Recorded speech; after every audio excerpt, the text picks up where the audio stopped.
welcome to another Live at 5. How is everyone doing? I cannot believe it's been a week since our last one. Where has the time gone? Anyone else feeling this shift of time more so than it's been all year? Anyway, today we are going to be talking about crystals. I'm going to try and keep it very brief because it's an enormous subject. It's going to be a very short introduction, hopefully within the 10 minutes. So if you know nothing about crystals and you want to learn a little bit, stay here. If you already know, this is not the video for you. Okay, so today we're going to just do the basics. We're going to learn how and why people might use crystals. We're going to go through a couple of suggested starter kits if you want to try and get your own, just to get a feel from them. Yeah, so let's begin. So first off, what are crystals? Like you probably have heard of at least some of them, like amethyst and quartz crystal and stuff like that. They all come from the earth, obviously. Some of them are man-made as well, but we're not going to go into those today. But yeah, you can get them from the earth. There's loads of people that go around digging them up from the earth, and you can have them what we call rough, which is literally how they are from the earth, or you can have them sort of shined up and they're called tumble stones, or people might make them into different shapes and things. So depending why you want it and what for, then that all depends on what kind of crystal you get, what kind of shape you get. But again, we're not going to go into the shapes this episode. That could be a future one if people are interested in the different shapes that you can get. So crystal healing, which is actually more of what I want to talk about because that's something I do. Crystal healing is the idea that each crystal has a different vibration. So very scientific, it's very much proven that everything vibrates, correct? So each crystal vibrates at a different frequency. So that tunes in to a different energy field within you. So for example, if you have a headache, you can get a crystal that vibrates on the same energetics to help that headache go away, right? If you're feeling anxiety, or you're feeling like you need to focus on something, like maybe you're studying for an exam, these crystals help you change your energy field to become healed or more focused or relaxed, whatever it is. So someone like myself that's a crystal healer would put the crystals on you or wave them over you. There's different placements that you can put on and around the body, like in the aura field as well, that energetics around you. And this all helps you relax, rejuvenate, lots of lovely things. It can even be used in beauty, which we'll get to later as well. So like facials and things like that, and skin, regimes and issues and things, they can actually help with things like that too, which is all fantastic. So absolutely love my work as a crystal healer. Any questions on that, please do feel free to ask. Okay, so how does it work? I've kind of already said that. Yeah, we've covered that really. So what you could do is when you get a crystal, you would cleanse it, which we will go through in a minute, and then you would just hold your crystal, and if it's for something in particular that you want it to do, then you just kind of like quietly, or you whisper to it what it is that you want it to do. Like what do you want to program it to do? What's its job? Like, is it for protection? Is it for clearing your space? Is it to bring you luck on a job interview? Like, what is it for? And just tell it what you need it to do, and that sort of charges it with its job, and that will be a lot more personalized in that way. There's lots of meditations that you can do on it as well, but we can go into that another time, or you can always reach out and just speak one-on-one with me about any of these things. So let's just do some very quick ones. So why would you use crystals? You could use crystals for things like stress and anxiety, things such as a clear quartz crystal, which is that lovely see-through one there, and you can kind of see a nice shimmer there as well, or something like amethyst, this lovely purple one. They can really help with, they're like our master healers, right? So they'll pretty, if you just have those two, you're kind of good for everything, really. They kind of do everything for you, but especially like stress and anxiety, those ones are nice calming ones for you. You can use it for emotional support or mood enhancements. So nice bright ones like sunstone or citrine, something like that, like the nice yellowy ones, the ones that sort of have that feeling of joy and stuff like that, can really enhance your mood. As I said before, even physical ailments and stuff, they can really help, especially like pain and things like that. They can help you reduce that along with anything else that you decide to use for that pain. So they kind of amplify, right? They kind of give everything an oomph. So any medication, any essential oils, or just like your meditation, your mind over matter, it will just give you that extra oomph to help you with whatever it is that you're wanting to do. Things like selenite, moonstone, amethyst are really, really good for sleep improvement. So you could put them on your bedside table, and then that can help you with your sleep or insomnia, maybe if you have nightmares. Amethyst is a great one that I recommend to children if they have nightmares a lot. So that's a really lovely one there. Of course, spiritual growth. There's a lot of very high vibrating crystals, which you won't need if you're a beginner, but just know that there's kind of like levels to your practice, and then there's some really, really powerful ones that you get to use when you're a bit better with the energy and handling those kind of very powerful, almost scary powers of some of them. Manifestation is a really good one. So like one of my friends, she loves when I tell her, like, actually the first thing I ever said to her when we first met, and she remembered it forever, but citrine and pyrite together are really good for manifestation and abundance. So it's really good for like your home office, for example, stuff like that. Brings in that wealth, but also your clients and things like that. And of course, energy cleansing. So you can use them to clear your space as well. So things like selenite, you can just wave around your space, or you can have crystal grids where you put them in special orders. You can look them up online. There's many books, and you can just set them out with an intention that they're going to clear that space for you. And they look pretty as well, right? Suggested starter kits. Okay, so usually I'd probably say the clear quartz that we spoke about earlier, because you're master healer, because it's the one that you can use for absolutely anything. That's a really good one. And then the amethyst again, because it does so many different things. It's such a good one to have. But then you can have things like rose quartz, which is good for love. It's a beautiful pink one. It's good for self-love as well. So it's very, very good for all of those parts of love. Citrine is actually one that I mentioned earlier. The beautiful yellow one brings lots of joy and happiness, and is a sort of pick-me-up, right? Like it will make you smile and bring that joy back into your heart a little bit. And then, of course, I would recommend any black stone, really, just for a protection or a grounding. Usually people will go with something like an obsidian or a black tourmaline or something like that.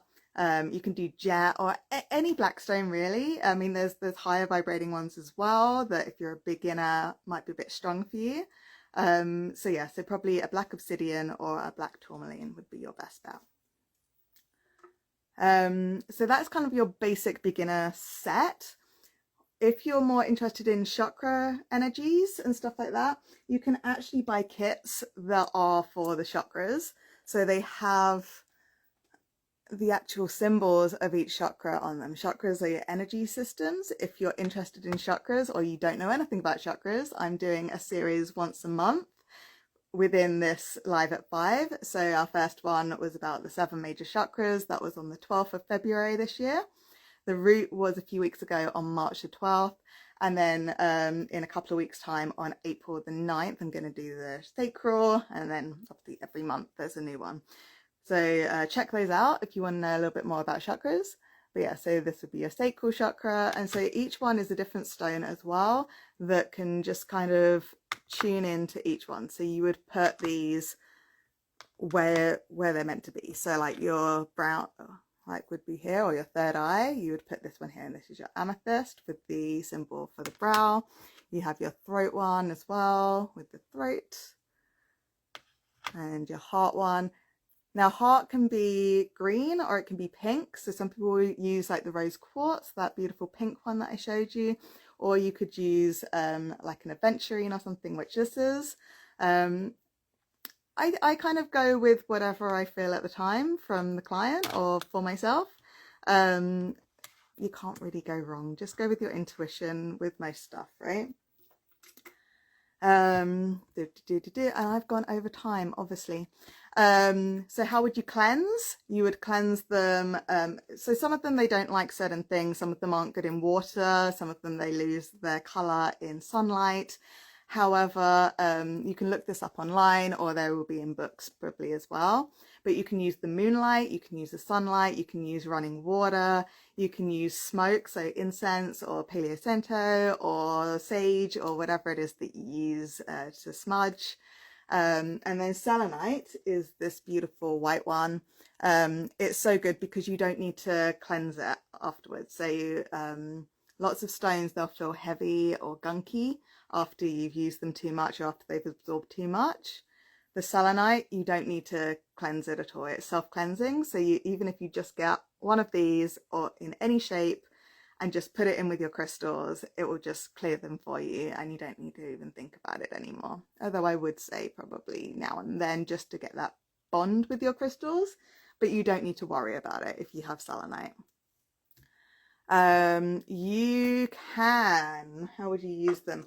You can do placements around the house. Like I said, you could do like just a nice little bowl of them in your kitchen or your entryway or something. If you have a home office, or even if you can take them into your office, you could get things like maybe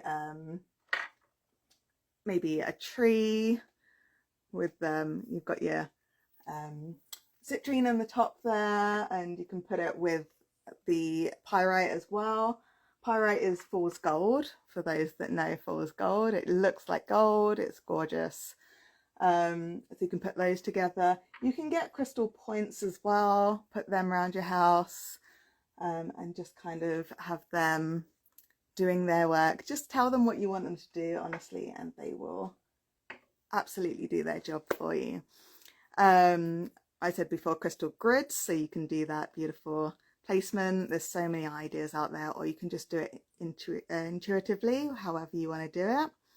Cleansing your room, so with selenite, or just to have like the points there, just to give that oomph of energy clearing. You can wear jewelry, of course. I actually forgot I was wearing this, but you could wear like anything in jewelry form, necklace, earrings, rings, toe rings, anklets, bracelets, whatever you want. And then these will help you as well, especially like the necklaces. They're really good for like the heart chakra, obviously. So you could do like a rose quartz or something for heart healing or self-love, stuff like that. You can meditate with them. There's so many really cool meditations that you can do with crystals. One of my favorites is where you actually go into your crystal and you can actually sort of talk to it or feel its energy and bond with it that way, and it's fantastic. There's something called elixirs where you can blend the energy of your crystal into your water. So when you're drinking your water, you actually have an infusing of the properties of these crystals. So you can look up what these crystals mean or what you want a crystal to do and see a list of them that you can do, or you just go in and just whichever one you gravitate towards. It doesn't matter if in the shop it doesn't say the thing that you want it for, because they can't fill it on a sheet of paper. Like there's so many different things for each crystal that they can't record it all in that tiny little slip that you get at metaphysical stores. So I'm sure if you really, really do your research, it will be something that you need, because usually if you just trust your intuition, if you're attracted to a crystal, then it is for you, and go for it. Unless it costs a fortune and you can't afford it, and then you're going to have to leave it, I'm afraid. Pendulums, we have done one on pendulums already. I'm blanking on what day that was, but yeah, you can have a crystal pendulum where you can ask it yes or no questions, and then that can be for a crystal for your intention towards it, or just because you think it's pretty. You can do beauty regimes with crystals. Each crystal, again, because it vibrates on different things, can be used for different skin conditions. Maybe you have scarring, or you want it for anti-aging or something. The power of the crystals can help. So you can get like rollers and do that kind of stuff. There's things called gua sha. And then that's these, like, again, anti-aging or just skin tightening stuff, and you can just kind of like do things like this and just help your skin feel lovely. And because it's that coldness as well, it's quite refreshing too. And then of course carry them with you. You can just get like a little stone. They can be just as small as you like, and you can put them in your pocket, you can put them in your purse, in your wallet. Lots of, like, you know, new age girlies and witches and stuff, we will have them in our bras as well. So you can either have them in a little baggie and put them in your bra, or you can just, like, some people even sew little pockets in there, however you want to do it. But, you know, carry them with you. And especially if they're like the black stones that repel other people's negativities and give you that protective force, that shield around you is going to be really, really good to have on a daily basis, as you can probably work out for yourself. And I'm still going, I'm sorry. It's going to be a long one, but I knew it would be. So actually we're right near the end. So research them or don't. Just go into a store, have a little look around, just hold them, see which ones call to you. Your intuition is actually what I would prefer you to use whenever you're going to do anything energetically, especially things like crystals. You're going to find the one that needs you. So even if you go in knowing that you want a citrine or you know, an amethyst or something, you're going to like one of them more than any of the others, and that's the one for you. Okay, so I'm sorry this was a long one. I did know in a way that this was going to be a long one, but I think I did really well either way. If you want to go deeper on any of the things that I mentioned today, please let me know. I can either do a one-on-one, we can do another Live at 5 that goes deeper into any of these, or I could even do a workshop. If there's enough interest, I would definitely love to do a workshop for you guys on anything. It doesn't need to be about crystals even. It can be anything that I do. So please do reach out with that. I would love to hear from you all. Yep, so any questions, please do DM me or put a comment in any of the videos when I do the replay. Next week, in honor of April Fool's Day, because April Fool's Day is going to be the Tuesday, so next Wednesday is going to be all about the Fool card in the tarot. So yeah, it's called the Zero card, Exploring Tarot's The Fool. So tune in next Wednesday if you don't know anything about tarot but you want to learn, or you want to go a little bit deeper into the Fool card. It's not what you expect. If you don't know tarot, it's not what you expect it to be. So please do tune in next week. I very much look forward to seeing you, and have a wonderful week, everybody. I will see you next week.